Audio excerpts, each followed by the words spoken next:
Welcome to the Clubroom, and sponsored by and presented by the Win Again Academy. Today I've got an amazing panel. We're talking about how to boost your brain health and performance, and I've got 3 doctors, a vice president, just probably about 800 or 900,000 IQ combined here, so it's pretty damn cool. Hello everybody, and I'm going to start doing a quick little promo. Basically, well, I'm just going to tell you who our folks are today real fast. I got to put on my glasses here. We'll start with Dr. Madeline Barlow, and she is the Empowerment and Performance Coach. She is an adjunct professor at Drexel University, helping all these athletes really attain new levels in performance, but also sort of keep on the straight and narrow path. Is that a good analogy? Is that good? That works? All right, cool. Dr. Gregory Charlop, he is the founder of Retired Athlete Health. He's an author. He's I was going to say a few other things, but anyway, he's also an athlete performance and telemedicine wellness consultant. How'd I do with that, Greg? Pretty good. Excellent. Glad you didn't see those other things. I wasn't sure they were going to be. I know. I don't know what those other things are. Not telling. Dr. Galea. Jay is a sports and performance psychology guy. He's a founding member of Headset Sports. He's a concussion testing advisor and lots more. And then we've got Nick Bolhuis, who is I'm going to make sure I get this right too. He is the Vice President of Performance Programs at Neuropeak Pro. And wait till you hear the stuff that they're doing. Pretty amazing. All you guys are pretty amazing stuff. And listen, we spend a lot of time studying lots of other medical things, especially now with COVID and so forth. But I think a lot of people forget sometimes about what's rattling around in our brain. And I just posted something this morning about this, but I think most people's general perception, which is complete myth, is that we only use 10% of our brain. No, we actually use pretty much 100% of it, but to differing degrees. And a lot of our brain is sometimes ignored, overlooked, or just not used at all. And I'm gonna speak with all of you about a few things about how to not just boost the health of our brain, because that's so important, but also how can we really increase our performance, especially for athletes and non-athletes. So first things first, and by the way, if any of you out there have any questions for any of our panelists, there's a Q&A section over there on the right to enter the questions. If you have general chat with each other, that's fine, chat away. But in the meantime, and you want to say how great everything is and where you're hailing from and all that other stuff, feel free to put that in the chat. But for Q&A stuff, please put it in there. So we're off and running here. I guess first question, and feel free to, if you want, just kind of raise your hand. I'm not going to necessarily pinpoint specific people, but you can all kind of get in a scrum with these answers. But first and foremost, a lot of people talk about the importance of sleep and diet to your brain health. 2 of which I tend to ignore sometimes, a lot.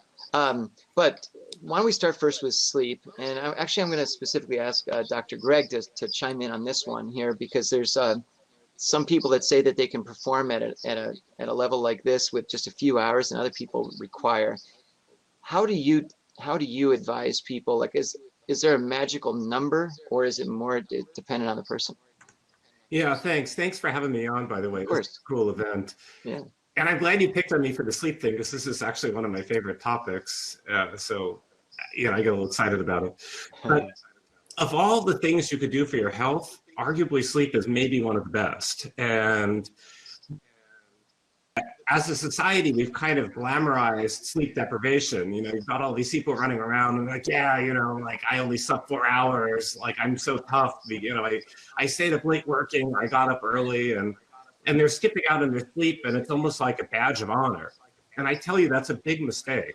And the research is clear on this, that sleep is critical just for overall health. It reduces your risk of things like Alzheimer's disease.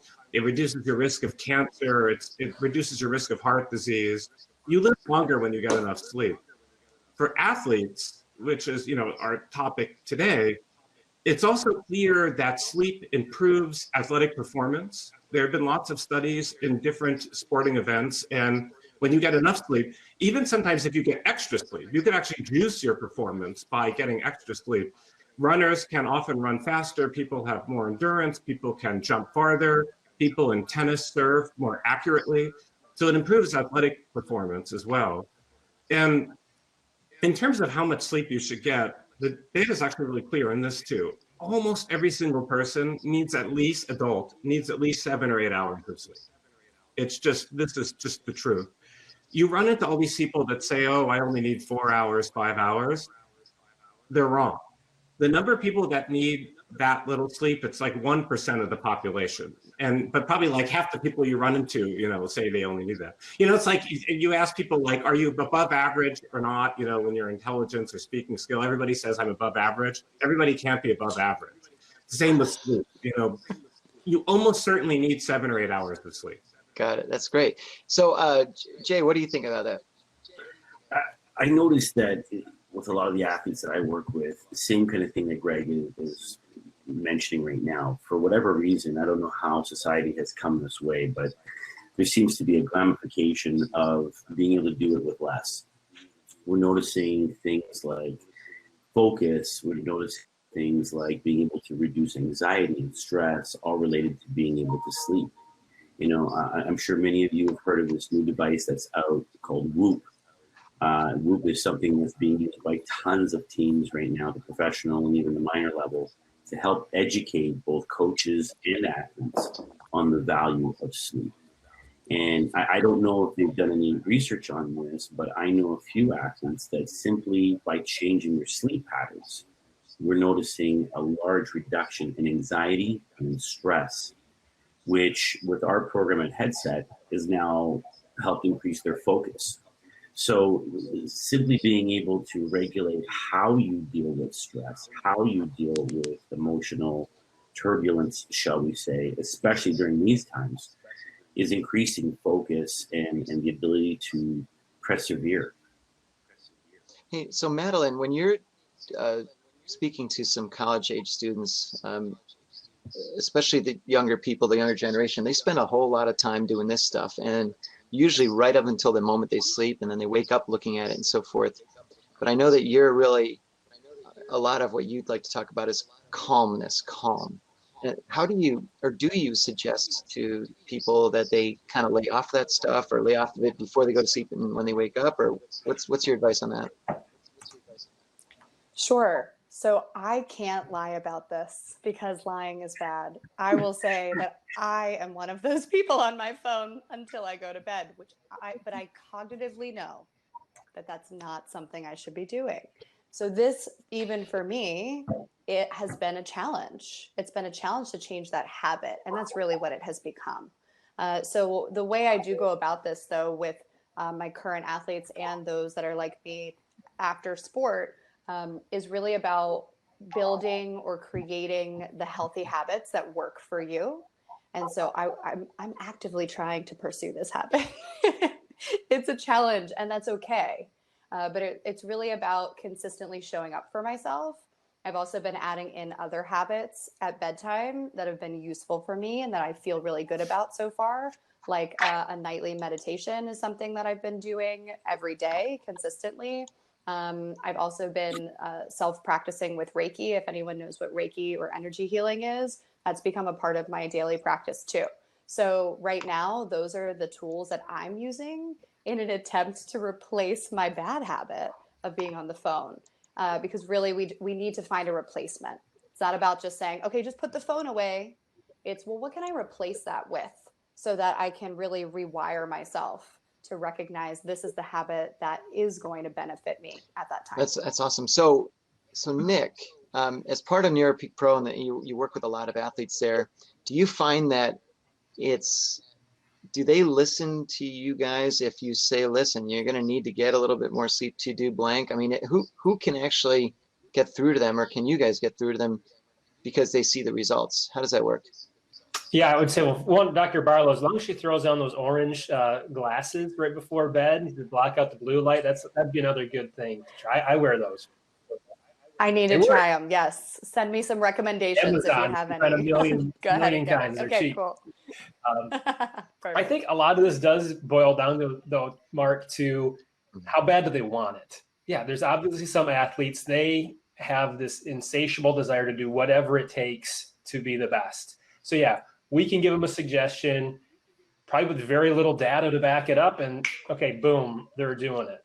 But then there are plenty of them that are gonna, they know what they need to do, but they're just not there. So they need something to happen. They need to see a dip in performance, or it's got to get bad enough before they'll do it. And then there's other ones where, they just need to get the information. So that's where I can rely upon my team. Like, hey, give me some articles on this so I can share with somebody. So that's where you put the psychologist hat on and figure out what's going to be the best way to connect with the person I'm working with.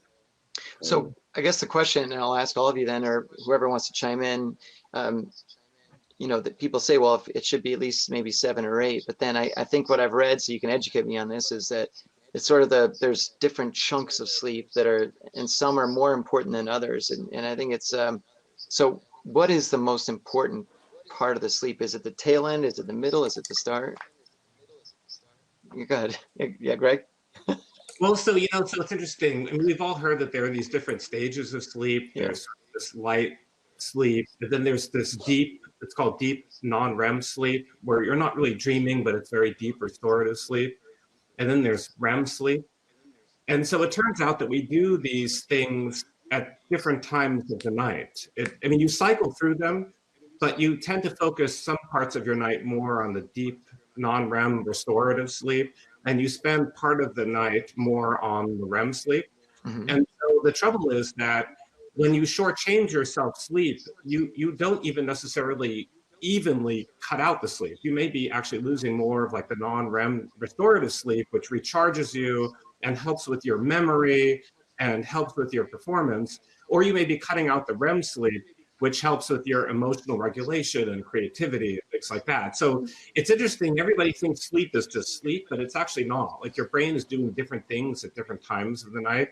And when you chop your sleep up, or you don't get enough sleep, you may be actually losing more of, like, say, the performance enhancing part of sleep, for example, which is tragic, especially for our athletes. Right. So I guess, look, the bottom line is, if there's a way to do it, to try to just get to bed a little bit earlier every night, with the understanding that it could be almost like multiply the benefit when you're actually awake, right? When you're actually, you're going to perform that much better during your waking hours just by cutting out a little bit of those waking hours. Does that make sense? Mm-hmm. Great. So with that said, I'm now shifting gears to diet, because most people think that, well, how can diet necessarily affect our brain health? I mean, it affects our, the way our physique is. It affects how our muscles work and so forth. But how does it, give me an idea of how that actually impacts our brain itself. Jay, do you have a couple of thoughts on that?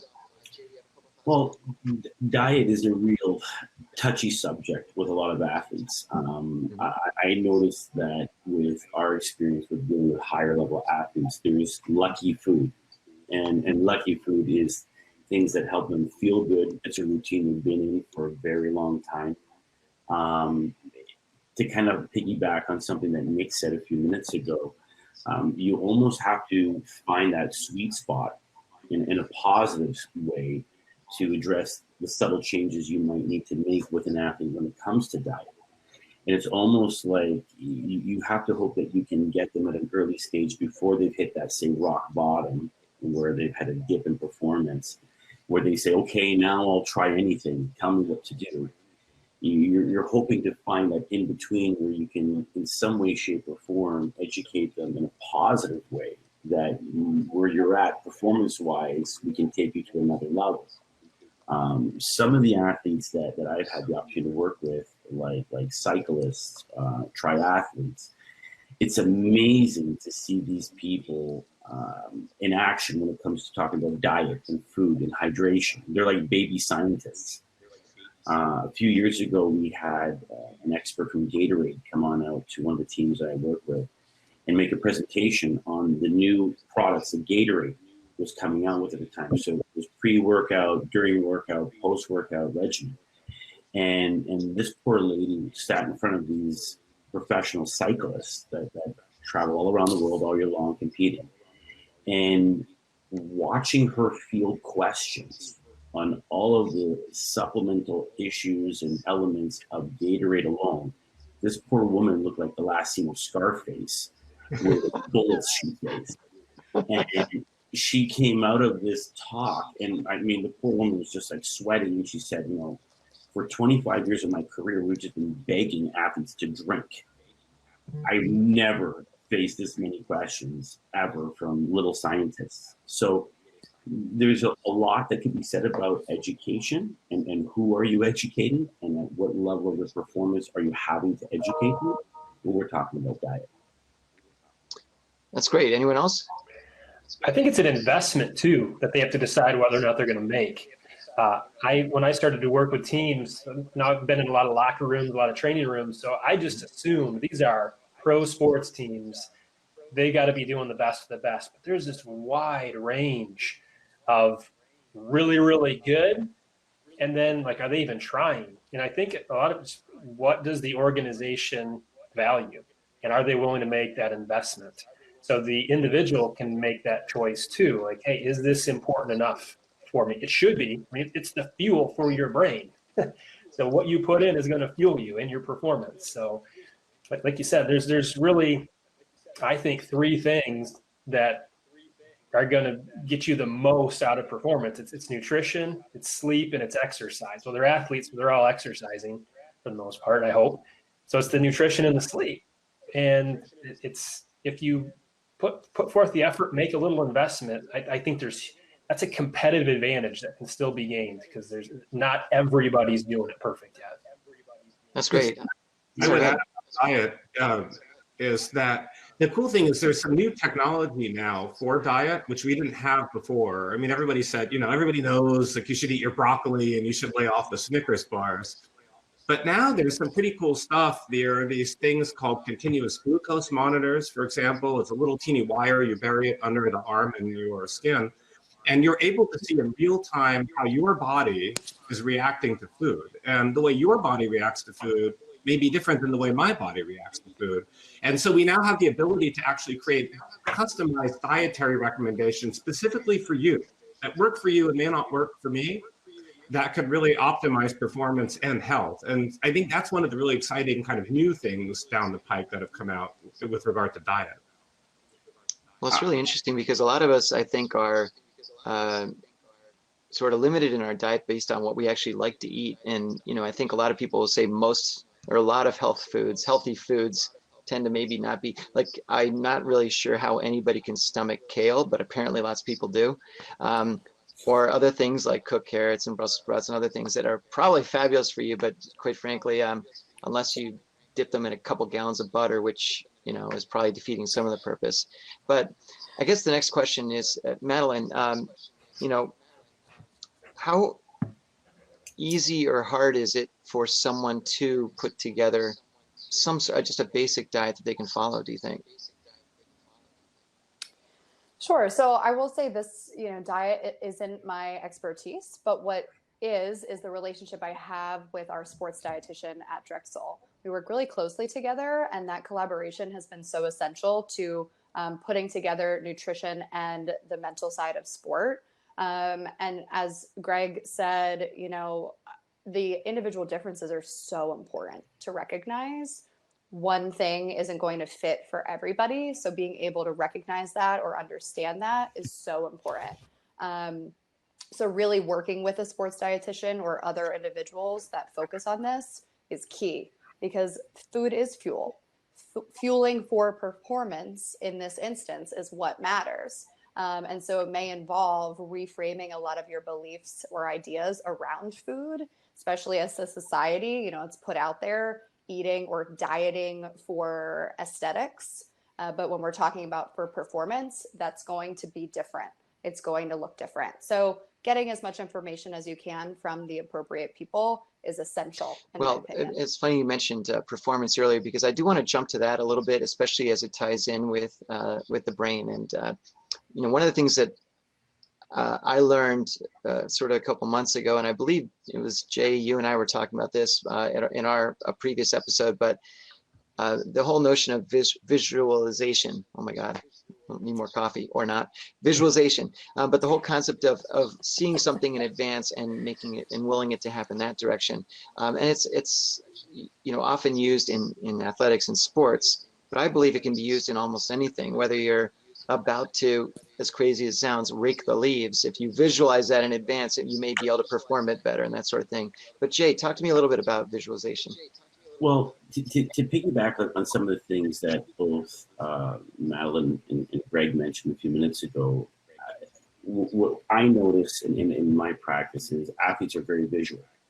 So you can overload them with all the education you want, but unless they see a change happen or can relate to someone they know has made a change, seeing it in their mind can be a very difficult thing because it requires something we all hate, and that's something called change.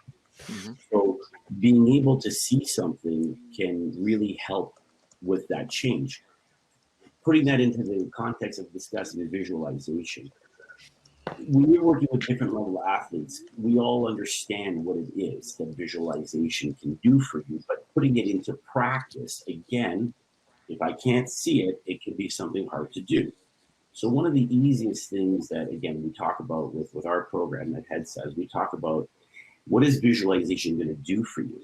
And one of the things that we talk about is when you're moving up the ranks in any sport, it's all a matter of seconds that differentiate the elite pro from the mediocre pro to the collegiate player and so on and so on.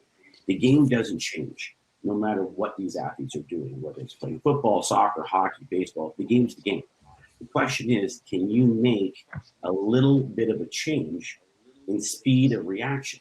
So what used to be a situation that took 5 seconds for you to figure out in college, well, now in the pro levels, you only have 3 seconds. Can you make that change? When we start talking to athletes about this, all of a sudden everyone starts nodding. They're like, yeah, I get it. Well, now is to say, imagine if I could give you a cheat. Imagine if I could give you something that could tell you what questions on Friday's exam were going to be like. How many of you would like those questions ahead of time?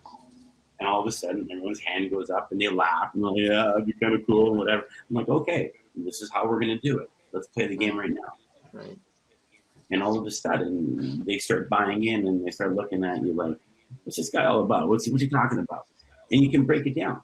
You can break it down from position to overall general philosophy of the game of how we're going to play this week, to how we're going to run this race this week, to how we're going to compete as a whole this week.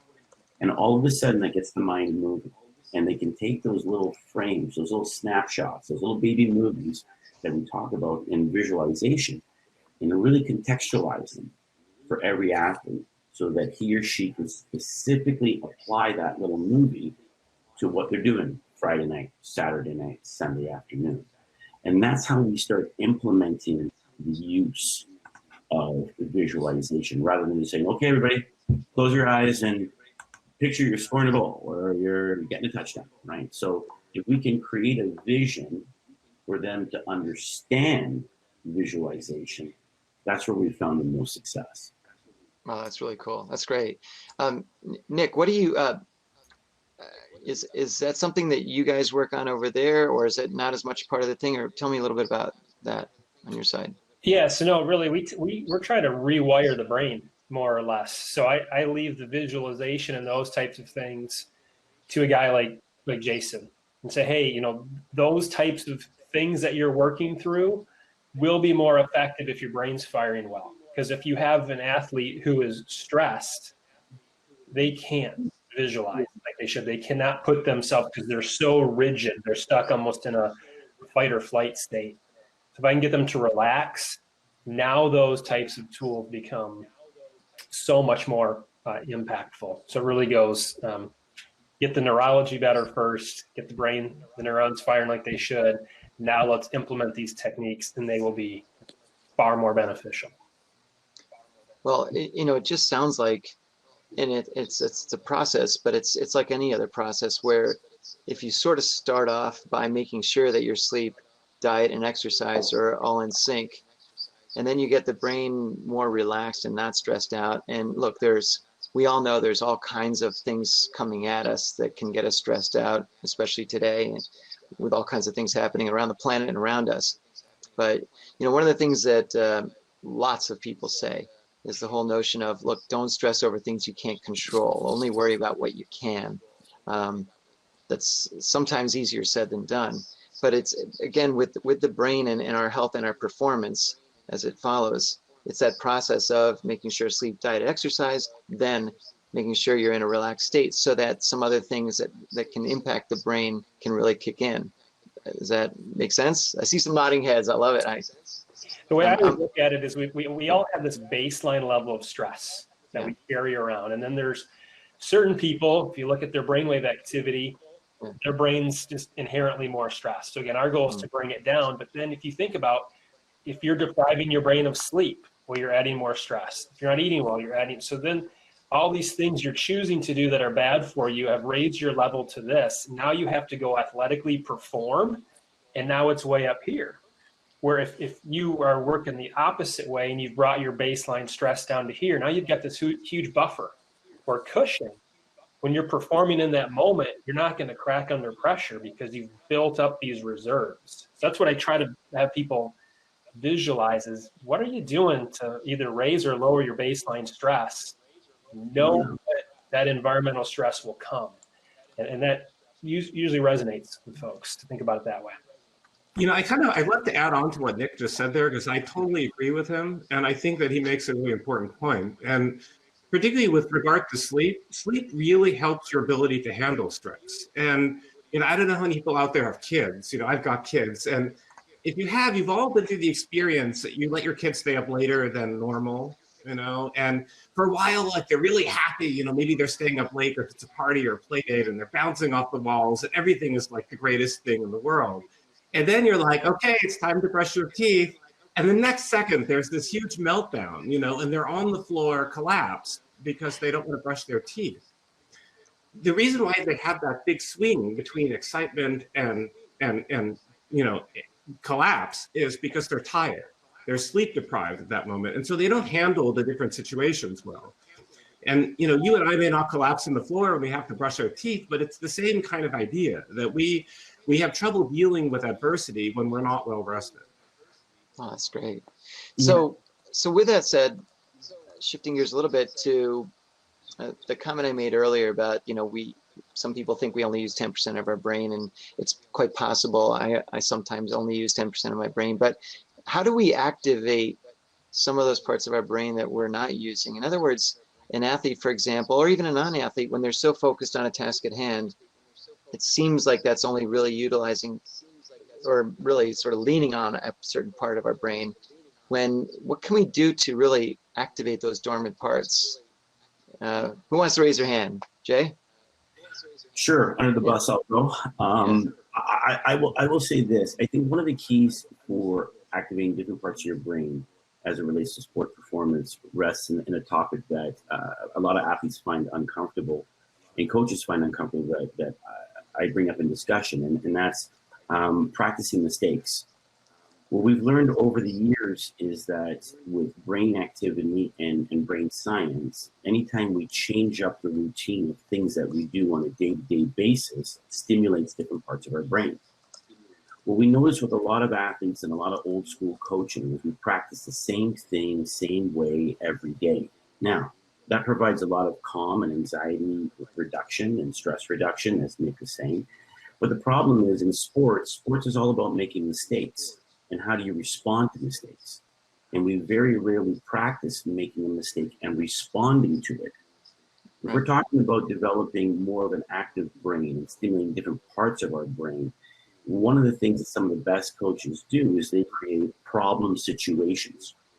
Everyone's going to have that dream at nighttime that they're catching that perfect pass, making that perfect play, seeing the scenario in a perfect way. And that's great. You should do that. But you should also spend a good chunk of your time thinking about if something goes wrong, how am I going to respond to that? So in that response scenario, can we make a mistake response equal to a perfect response? So if a perfect response is responding to a situation in 3 seconds, can we take that mistake and make it 3.5 seconds that we're responding to? Now what we're doing is we're stimulating different parts of the brain We're bringing down that stress and that anxiety levels to our specific need for stress and anxiety. Everyone's is different. But as Nick was saying, if we can put it into that sweet spot for the athlete, you know, what that combination of stress and anxiety is, now you're making different parts of that brain activate, and we're increasing more usage of it, and we're increasing our performance at the same time. So is there a way to, if you calm a certain part of the brain, does that mean that maybe we start using other parts of it because that part's calm? Or I don't know. I mean, or is it just simply that it's just when you're doing one thing and you're, let's say, doing some analytical, let's say you're going out for a pass and you're following a route, you know, there's 11 different things, 11,000 things, 11 million things happening at once, but you're running, you're looking, you're using your vision, you're using your hands, you're also using your analytical skills to say, oh, wait a minute, I've got to cut here and do that.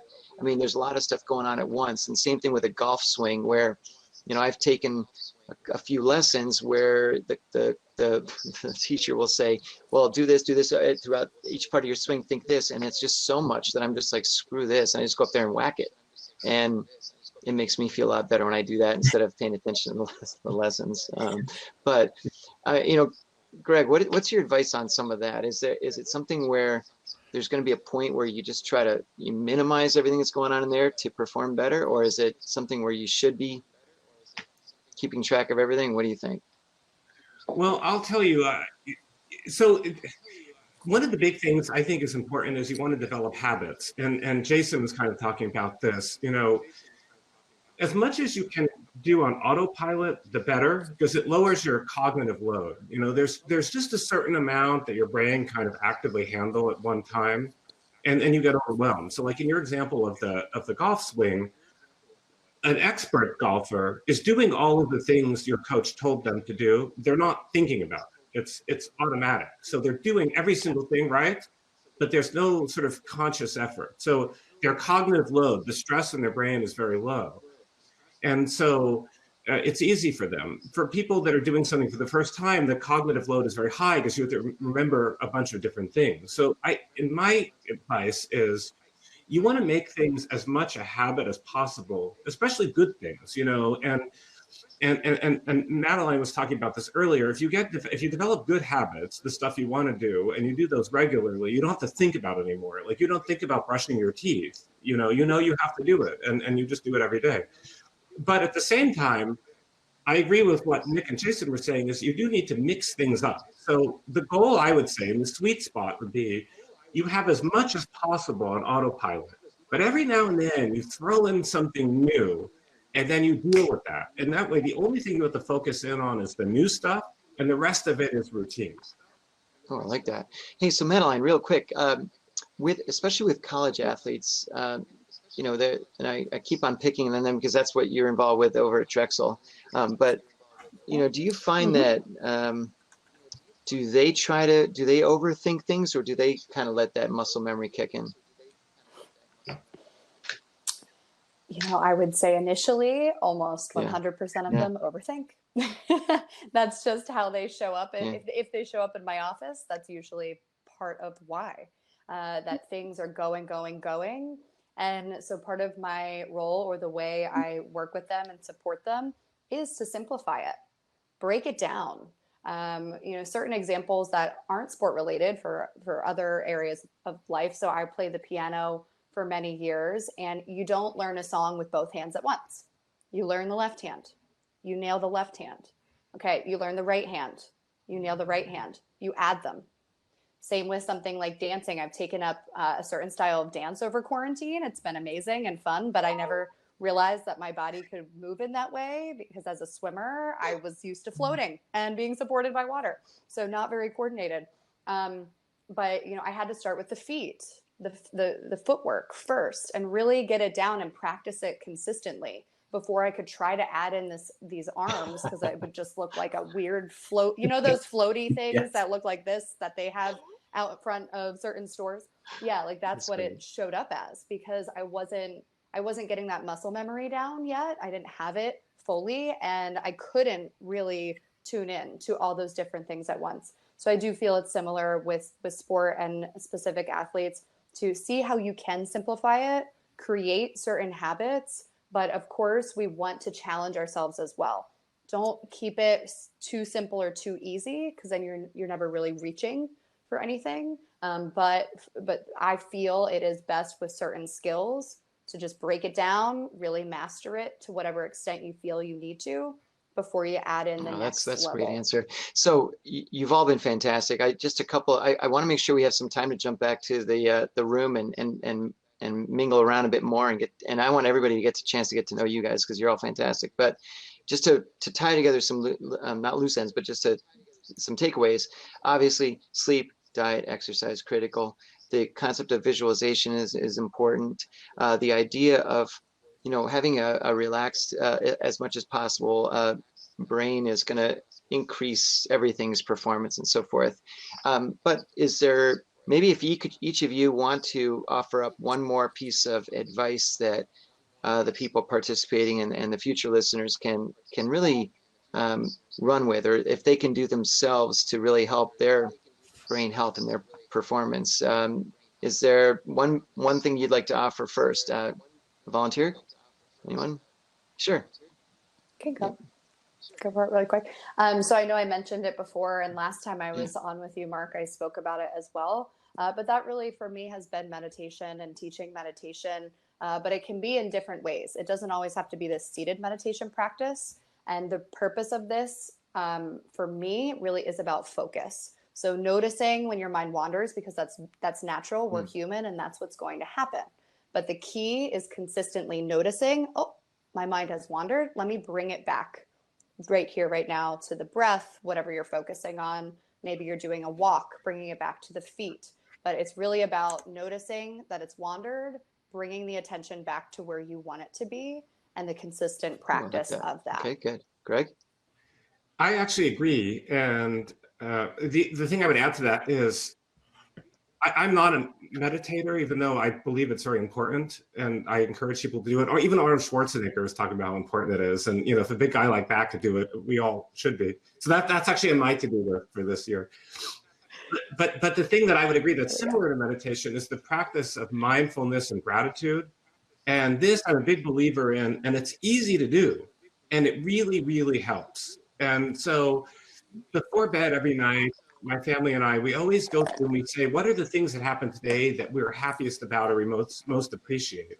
And they could be really big things, like you got a new job, or it could be a little thing, like thank you for my friend at school let me borrow their pencil when mine broke. But these practices of appreciating things that happen, it actually helps rewire your brain. It makes you happier. There's lots of good data on this. It lowers your stress level. It improves your performance. But you have to kind of be intentional about it. You have to be intentionally appreciative of things. And when something good happens, like this is a great thing, and I'm glad we're here, and I appreciate you for inviting me on. And when you intentionally do that, it really does, you're able to change your brain. And instead of seeing the dark side of things, we all know people, like, they always see the worst in stuff. You can retrain your brain to see the best in stuff. And that just makes you so much happier and so much more peaceful. Nice. Okay. Hey, Jay. So to piggyback on those two poetic statements that have been shared by our colleagues today, I would throw this in, and that is to allow yourself to succeed, to give yourself permission to do well. I see a lot of young athletes almost be afraid to do well, be afraid to win. And it's almost a fear of success, but realizing that you're putting work and time and effort into being successful. And when that moment comes, be comfortable with it. Be comfortable with saying maybe thank you, and be comfortable with finding calm. Be comfortable with finding success in your game, and realize that you had to work to get it. It didn't just happen. It didn't just show up one day. You didn't buy it on eBay. Put some of that into your game and realize that it's okay for you to succeed. I like that. Good. Thank you. Nick? Yeah, so I have to pick something different because we talk all the time about mindfulness and meditation. We teach people that in our programs as well, so those are great things. I like a scorecard, though. I like to be able to look at and see, how is this helping me? So Again, I look at EEGs all the time. We've got wearables you can slap on. I can track where is my brain today compared to last week, but also heart rate variability. I know we didn't really get into any of that today, but I look at my HRV number every morning. I know a lot of the golfers that wear Whoop bands, they look at a very similar metric, but I can see, hey, how is my body functioning this morning when I wake up? Because that's going to impact on how I work out today, how I take on the day. Maybe I'll spend some more time practicing some deep breathing or meditation here in the morning because my stress level is higher than normal. So again, I like to look at data and numbers to be able to try to quantify, are these interventions I'm doing impacting me? And if not, I need to mix it up a little bit more. Or there's that validation of, okay, yes, the work that I'm putting in is showing up in how my body is functioning and preparing me for that. So having a scorecard goes a long way too. Oh, that's fabulous. Well, ladies and gentlemen, you've all been fantastic. Once again, an incredible part of what we're trying to do here with the Win Again Academy, and really offering a variety of content that is really helpful to athletes and non-athletes. And so today's talk about how to make your brain healthier and perform better, you guys were just absolutely fantastic. So thanks for being here. What we're going to do is in a few minutes, a little bit later, we're going to put in the general chat itself information about everybody, your speakers here, so you can read more about them and what they do. And also I'll put in the ability for you to register for this upcoming event on Thursday at 5 p.m. Eastern. And I'm going to be talking about how to find the job of your dreams for those of you that are in jobs that are not in your dreams at all, unless they're your nightmares. So we'll talk about that. But once again, thanks to all of you, Madeline, Greg, Jason or Jay, and Nick. And we'll jump back to the tables now. Thanks again, everybody. Thank you. Thank you. All right, my pleasure.